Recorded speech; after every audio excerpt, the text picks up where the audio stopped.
মাননীয় প্রধান স্বাস্থ্য উপদেষ্টার কাছে আমাদের দাবি একটাই, আমাদের দাবি যে 8টা দাবিগুলো আছে এই 8টা দাবিগুলো মেনে নিয়ে আমাদেরকে রোগীর পাশে যাওয়ার সুযোগ করে দিন। আন্দোলন করছিলাম তখন মাননীয় স্বাস্থ্য উপদেষ্টা আমাদেরকে আশ্বস্ত করছিলেন যে আমাদেরকে 2 মাস সময় দেন, আমরা 2 মাসের ভিতরে আপনাদের সকল আবেদন মেনে নেব।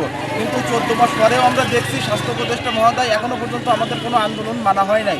যেহেতু এখনও পর্যন্ত আমাদের আন্দোলনে মানা হয় নাই, সেহেতু আমরা কেন্দ্রীয় নির্দেশনা অনুযায়ী আমরা কার্যক্রম চলমান রাখছি এবং আজকের ভিতরে যদি আমাদের দাবি দাবা মানা না হয় আগামী 2 তারিখ থেকে আমরা কমপ্লিট শাটডাউনে যেতে বাধ্য হব।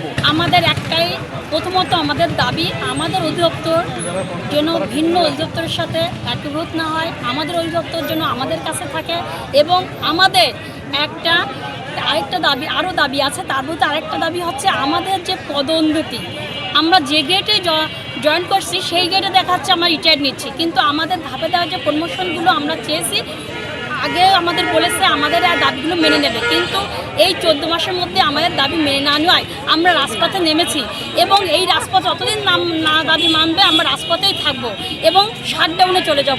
মেনে নেওয়া হয় তাহলে আমাদের কেন্দ্র থেকে যে নির্দেশনা আসবে আমরা সেই নির্দেশনা অনুযায়ী আগামী 2 তারিখ কমপ্লিট শাটডাউনে যাব। শিশু ওয়ার্ডে বাচ্চা নিয়ে ভর্তি আছি আজ 3-4 দিনে। আমার বাচ্চার ঠিক মতন ট্রিটমেন্ট পাচ্ছি না, আর হচ্ছে নার্সেরাও হচ্ছে মনে করেন যাচ্ছে না, আর এই বাচ্চার ইঞ্জেকশনও পাচ্ছে না ঠিক মতন, ওষুধও পাচ্ছে না।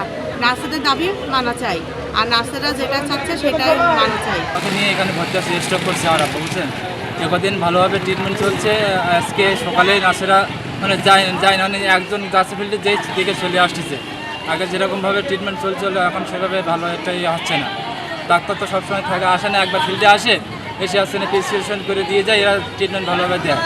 তেমন এইটুকু বলতে চাচ্ছি সরকারের কাছে যে এদের যে দাবিটা মানছে, এদের দাবিটা হচ্ছে না সরকার পূরণ করুন, যাতে করে গরিব মানুষ এখানে ভালোভাবে সেবা পায়। মানে বাচ্চা শিশু ওয়ার্ডে ভর্তি আছে 4 তলায়, ঠিক মতন নার্সরা তো যাচ্ছে না, তারপরে ট্রিটমেন্টও পাচ্ছি না, ইঞ্জেকশন দিতে দেরি করছে। এইসব বাচ্চাদের যে এতটা রিস্কে, তাই এর জবাবটা কে দেবে বলেন? আমরা ঠিক মতো নার্সও পাচ্ছি না, আমরা ট্রিটমেন্টও পাচ্ছি না। এখন আপনারাই বলেন, এই যে আমি যে সিজারের রুগী, আমি এই কষ্ট করে 4 তলা থেকে আর নিচের তলায় আসছি, এর একটা বিচার চাই। Next level, well done, side by side fridge.